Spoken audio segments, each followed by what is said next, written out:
All right, welcome back. Today we're continuing our review of our fourth BCBA practice exam, where we're going through the next set of 10 questions together and breaking them down. If you're new to the channel, welcome. If you're returning, welcome back. Please like and subscribe. As always, questions, comments, please let us know. Work hard, study hard. Let's get to our questions. 11. For the first 3 weeks of school, a student stays late every day to review his notes in hopes of gaining the teacher's approval. When the teacher doesn't acknowledge the student stops staying late.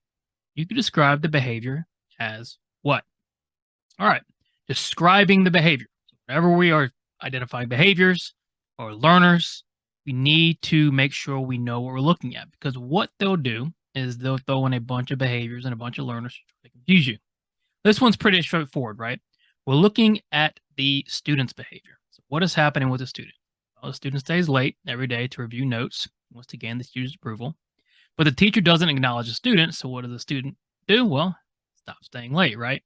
Not receiving any reinforcement, not even receiving punishment. There's just nothing happening, right? There's no consequence to maintain or punish the behavior, so the behavior just stops, right? Essentially, it's extinction without prior reinforcement, unless we don't know the learner's history, which brings us to the question, right?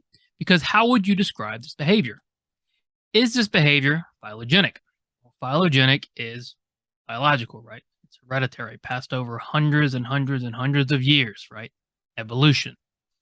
Student not staying late anymore because the teacher didn't acknowledge him is not passed down hundreds and hundreds of years. Not a phylogenetic trait. It is an ontogenic trait. Ontogenic trait is essentially learning history. Based on the student's learning history, after 3 weeks, no approval, decides, all right, no more staying late. It isn't respondent behavior because there's no reflex, right? It's not a SR relationship.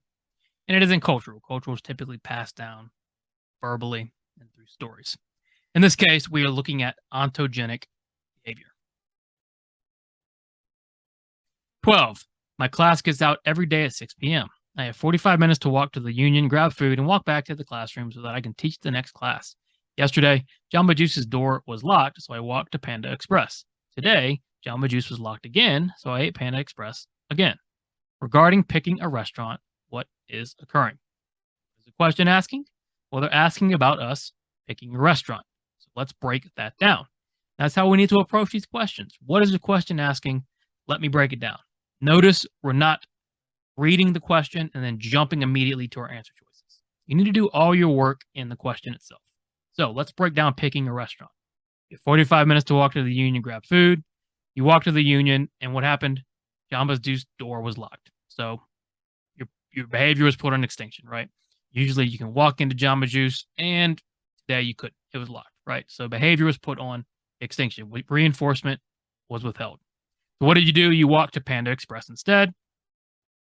Okay, so now you received reinforcement from Panda Express. Today, same thing. No reinforcement from Jamba Juice. But Panda Express, you ate Panda Express again. So you aren't receiving reinforcement, and your behavior is being put on extinction for one, and you're receiving reinforcement from another. What would you describe that as? Well, think about the term we use when we put something on extinction and reinforce another behavior to increase something and decrease another thing. We call that differential reinforcement. So that's what we're looking at. And you can see, if you do all your work up front, you can essentially predict the answer to a lot of these questions. So what is occurring? A, negative reinforcement. Is anything being removed and increasing your behavior? No, there's nothing being removed from this scenario that's increasing your behavior. Positive punishment. Is anything being added that is decreasing your behavior? Be careful here, okay? The Jamba Juice door is locked. Nothing is being added. Nothing is being taken away. Usually when you pull the door, it opens. You get reinforcement. Today, it doesn't. That reinforcement is withheld. Extinction. You got to be very careful with punishment and extinction on the exam, okay? We predicted differential reinforcement, and look what we have here, differential reinforcement, and then response differentiation. What's the difference between response differentiation and stimulus discrimination? Well, with stimulus discrimination, we're choosing between two stimuli, in this case, Jamba Juice, Panda. Response differentiation is multiple responses. We're engaging in the same response, we're just discriminating between stimuli. Gotta know the difference between differentiation and discrimination. Ultimately, though, differential reinforcement teaches differentiation and discrimination. That's what's occurring here. 13, your client is going off to college to live in a dorm. Her parents are worried that she won't know her way around campus. You design an intervention to teach the client the campus using a virtual walk around campus on the school website. What should be next after the client masters the virtual walk? This is a very simple question. Don't get bogged down in the details. The details will kill you, okay? What is the question asking? The question is wondering, what should we do next after the client masters the virtual walk? So stop there and just think a second. If you have a client, teach them a skill in a controlled environment or a created environment, what do we need to be sure of? Well, can they actually go do that skill where it needs to be done? Remember, generalization is one of the most important aspects of our job. If we're not generalizing, we're not really successful. Okay, I can teach everything I want in a clinic controlled environment. If those behaviors do not generalize, we're not doing what we should be doing. So, we going off to college, parents are worried she won't know her way around campus. So, you teach them using a virtual walk on the school website. Great intervention, but her parents are still worried. What about when she actually gets to campus and might actually have to get around? So, if we want to be sure we're doing what we're supposed to do after they master the virtual walk, what needs to happen? A, move on to a different goal and start teaching that goal. Well, not yet. Our work isn't done. Okay. The problem has not been solved, right? We still need to know, can she actually get around campus? B, teach the client to budget their money wisely in college. Again, good skill, but we're not moving on from the current problem here, getting around. If she can't get around, money is not going to be the problem. C, continue teaching the virtual walk until the client's first day of college. Fine. You're maintaining it. Okay. That's okay. You're continuing to strengthen it. We still need to know, can she do it? So D, have the client go to the campus and attempt to find their way around. That has to be what we need to do. Can they actually get to campus and do it, right? Virtual walk is one thing. Actually doing it is another problem entirely. So after we master our contrived created intervention, we need to go generalize. 14, behavior analysts are typically required to maintain all case file records for how long? Now, I've asked this question on past exams. I've asked it on practice questions, okay? Because it comes up a lot. And repetition is a good way to learn. This is one of those rote questions I just want you to be aware of, okay? And most people are. It's kind of funny. Everyone kind of knows this. But what does it say about typical requirements for maintaining case file records? 1 year, 5 years, 7 years, or a lifetime? Well, the typical requirement is 7 years. Why? I'm not sure. Okay. It's, I guess, part of the ABA regulations. I don't know. I really don't. Okay. It's actually in Cooper as well. Okay.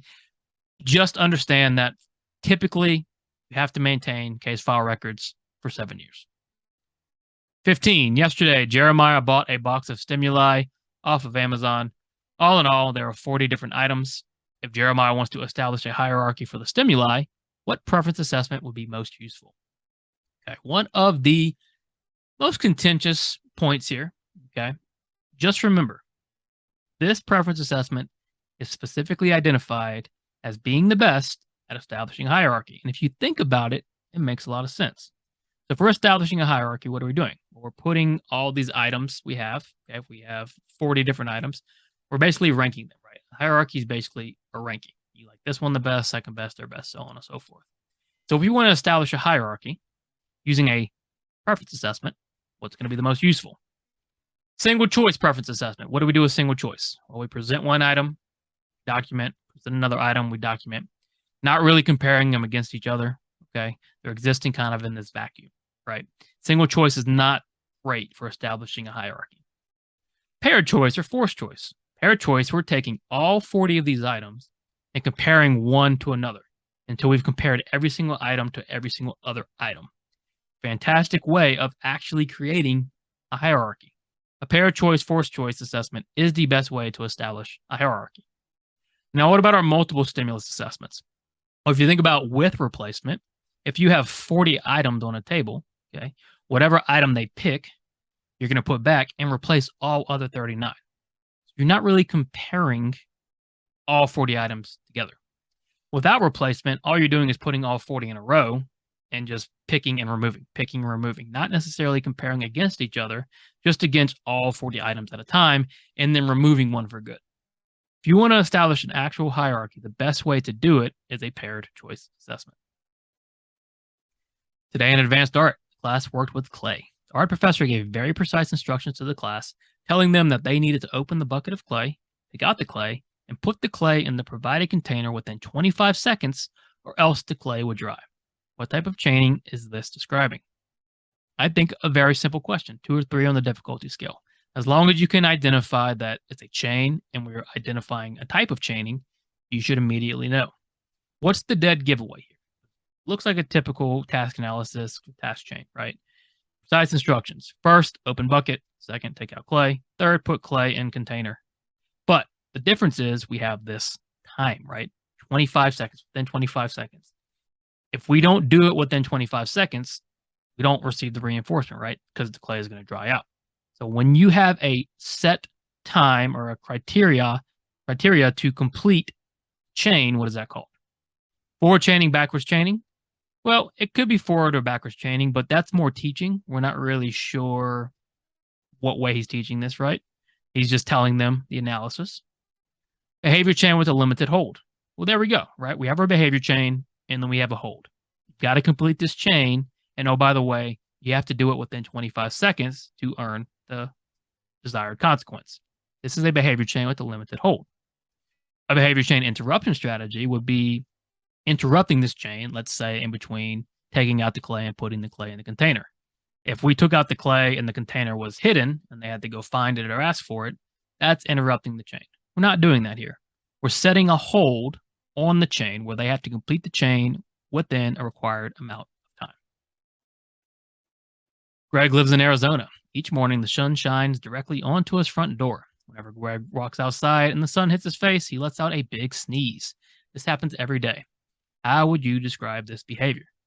Currently, it's happening with my 6-month-old daughter. Anytime the sun hits her face, she sneezes. Now, how do we describe that behavior? Okay, well, let's examine it. Greg, he's in Arizona. Sun shines directly to his front door. He walks outside. Sun hits face. Lets out big sneeze. What is a sneeze?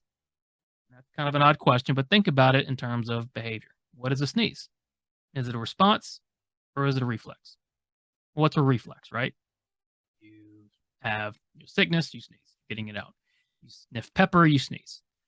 For some reason, the sun, the stimulus, has been paired with this reflex to create an SR contingency. And when we have a stimulus reflex contingency, what kind of behavior do we have? Is it operant behavior? Not. An operant behavior, remember, needs a consequence, okay? SRS, RS, ABC. Operant behavior, the behavior is maintained by consequences. This isn't maintained by a consequence. It's simply a matter of sun hits face, stimulus, reflex, sneeze. Happens over and over and over again. Somehow, some way, those two paired, it's now a respondent behavior. Got to know they're different. They don't ask a million questions on respondent behavior, but you still need to understand the difference because respondent behavior is part of our history. It's not rule-governed behavior. I didn't tell Greg that every time he walks outside, he needs to sneeze when the sun hits his face. And it's not contingency shaped because there is no contingency. It's not consequence maintained. All that's happening is stimulus, hits face, reflex occurs. This is respondent behavior. 18, a pediatrician works closely with a local ABA clinic. The pediatrician diagnoses children with autism and then refers them to the clinic. The pediatrician decides to retire, so the BCBA at the ABA clinic starts doing diagnosing herself. Has the BCBA done anything wrong? First things first, ethical question. Okay, we have to know our ethical code. Now, don't rush. Do not rush on these questions. Okay, they're not ethics are black and white on the exam. They're based on the task list, okay?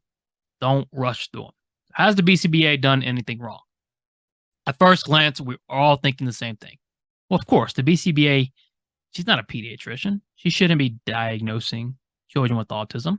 But let's assume that's our prediction. So let's find our answer.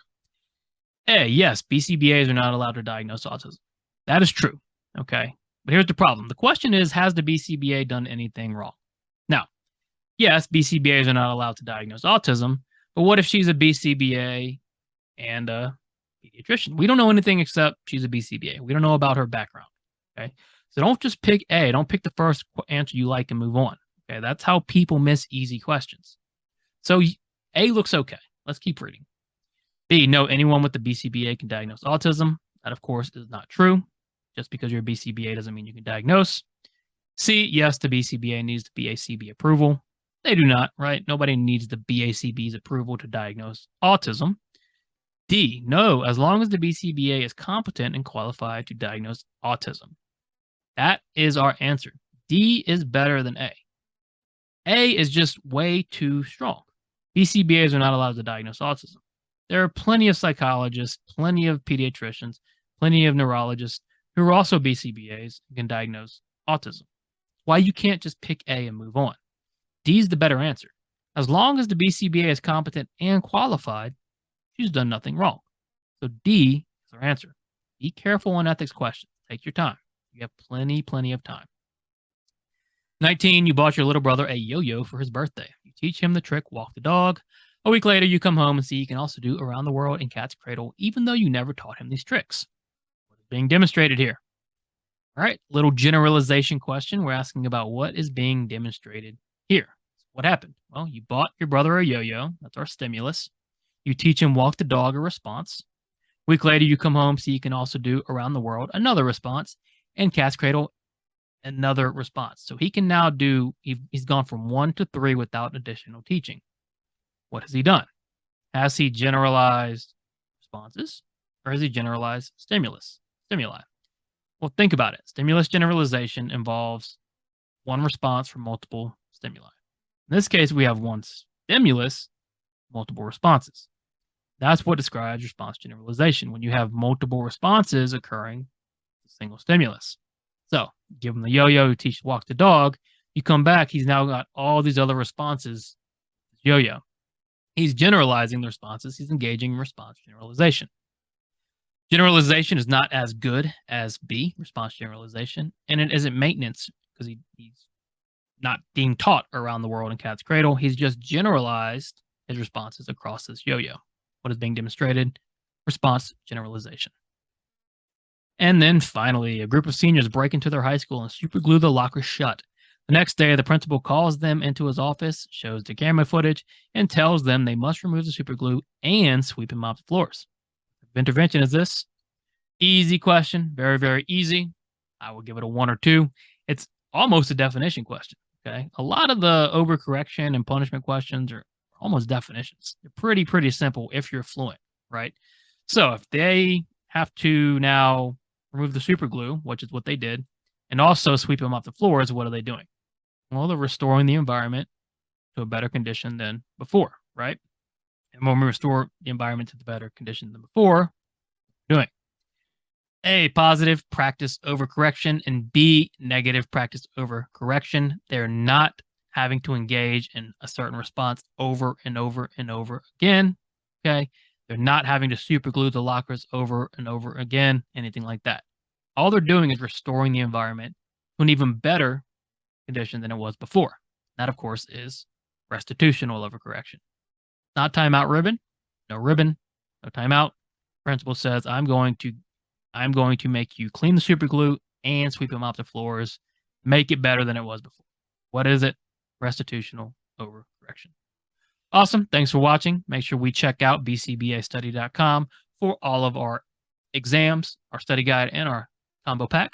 Like and subscribe. We'll be back Saturday or tomorrow, depending on when you're watching this, with our latest BCBA practice question in our practice question series. And then next Friday, we'll continue exam 4. As always, work hard, study hard. See you